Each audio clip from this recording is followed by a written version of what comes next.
final senior address this evening will be given by Mr. Matthew Shute.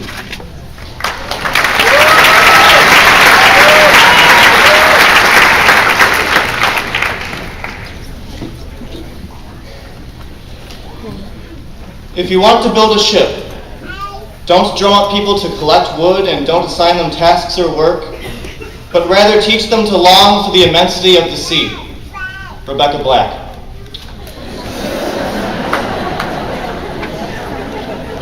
She's a very smart girl. Good evening, ladies and gentlemen, seniors and sobbing parents, and welcome to a night that serves as a bridge between two eras in our lives. Graduates, if you have spent the last 4 years studying tirelessly, if you have spent hours each day working arduously, or even if you have shed sweat and tears to overcome difficulty to make it here, tonight is your night.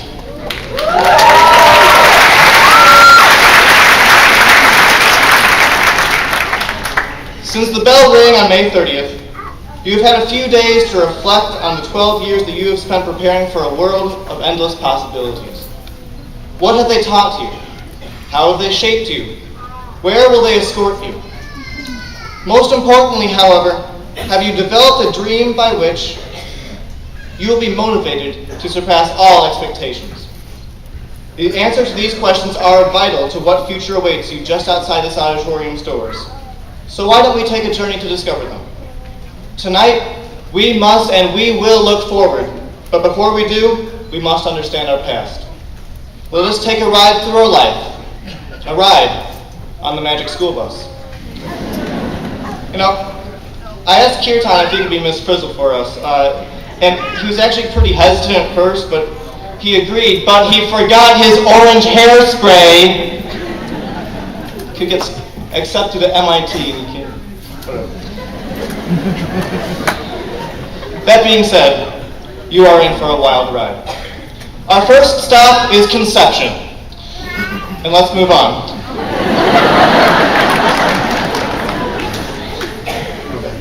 Our second stop is our first day of kindergarten, a day of omnipresent nervousness and a new experience. Throughout this first year, we will learn the importance of friendship. This lesson of camaraderie is extremely vital in life, for if we can live this life with one friend, just one, we have succeeded. Our next stop is grades 1 through 5. In these years, we begin to learn time management, the trials of homework, the structure of rules, and the joy of sharing life with countless others. Next, we travel to middle school. It is a very bumpy road containing the beginnings of the adolescent grasp of hormones, first dates, first breakups, and the first true life struggles. In these 3 years, we come to realize that life isn't as perfect as it was in elementary school, but we learn the valuable lesson of conflict management and the importance of being able to fall back on a family, friends, and God for support in times of difficulty. We also get a taste of how fun the years ahead will be. Then, we enter the realm of high school. We discover our academic strengths and weaknesses.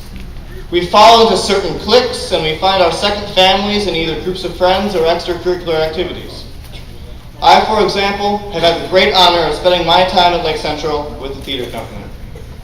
Other groups, such as sports teams, BPA, Science Olympiad, band, choir, and countless others, teach their members the importance of teamwork and the merits of independence. High school gives us the rest of the tools needed to become fully functioning and successful adults. So, it seems that easy, right? We're all completely ready to take adulthood by the horns and live a successful life? Well, it's not as simple as it may seem. See, that quote, which is actually from French aviator and poet Antoine de Saint-Exupéry, holds to be true in this situation. If life is a ship, we have been given all of the tools needed to build it into a sleek and robust ocean liner, but we cannot hold up our heads in pride because we believe that we have all the tools that we need. Although we should most definitely use what we have learned for our benefit in the future, we cannot rely on what has been given to us. Rather, we should celebrate and utilize something that we have formed and earned in our young lives. What is this object of vitality, you may ask? Dreams. Dreams motivate us and drive us to live life to the very fullest. Dreams allow us to set goals for ourselves and challenge our own status quo. Dreams comprise the fuel which propels our actions towards triumph. If you can dream, the universe is at your fingertips. It doesn't take much to dream, but much will flourish from the dreamer. Sadly, however, it seems as if dreams are becoming a trinket of the past in today's society. When we sent men to the moon in the 1960s and 70s, people across this nation were inspired to innovate and invent for the future and for tomorrow. But when extraorbital space missions end, so did our inspiration. We stopped dreaming, and this lack of ambition continues today. If you look around you, you'll see a record number of college freshmen with undecided majors, an adolescent population more interested in getting an arrow to the knee in Skyrim than what the future holds, and an overlying aura of apathy. Why is this so? Well, although our generation should take much of the blame, we're not hearing much positive foresight. A mantra that has been uttered repeatedly throughout our life and in the news media is the assertion that the next generation of adults will be the first in history not to be as economically successful as the generation before it. And we just take it. We just take it.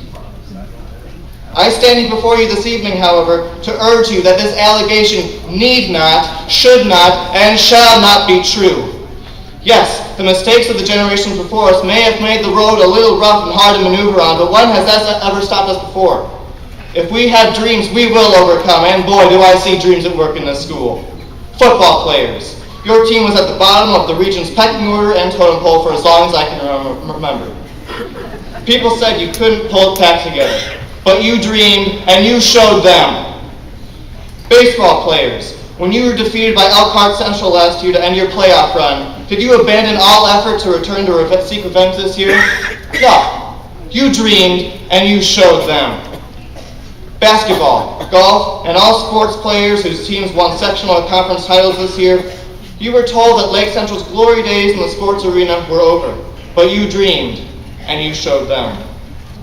After the 2009 defeat of a referendum, which would have brought vastly needed improvements to a building operating far past its years, no one would have blamed us if we had just given up hope. But the dreams of this school's students, staff, and administrators only intensified. A better plan was compiled completely from scratch, and current students led by seniors, former students, and parents banded together to transform our dream into a reality. Well, we prevailed, and we showed that dreams can truly tear down the old and construct the new. The point I'm trying to make here is that we have more than the requisite amount of dreams in our minds, enthusiasm in our souls, and drive in our bodies to completely surpass the standard that has been set to us. Everything we need is right here. And I will not accept that we are doomed for mediocrity. In this year consumed by the upcoming presidential election, word on the street is that people's votes will depend on which candidate will restore a more successful and robust nation. I'm here to tell you that no matter who prevails in November, we shouldn't depend on one man or the government he leads to write our future for us.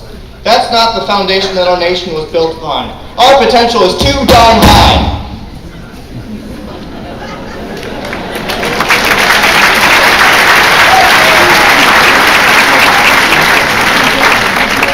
We, the individuals of this country, must stand up with our dreams, act upon them, and fulfill them in order to restore America's greatness.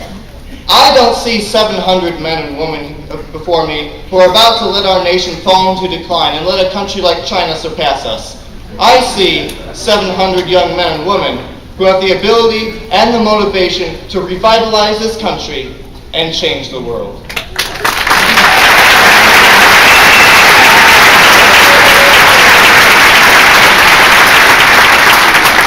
Yes, the times ahead are uncertain. The way may be unclear. The path may be treacherous. But I say unto you, if you form and live by your dreams, all things are possible. You have been asked, which seat should I take? And the answer is the driver's seat. So, when you walk out of those doors tonight, prepare your dreams and prepare to show the world exactly what we are capable of. Get fired up, get ready to go, and prepare to prove the doubters wrong and your ambitions right. Dream on, class of 2012. Dream on until all of your dreams come true. Thank you. God bless you. And bring your light and all.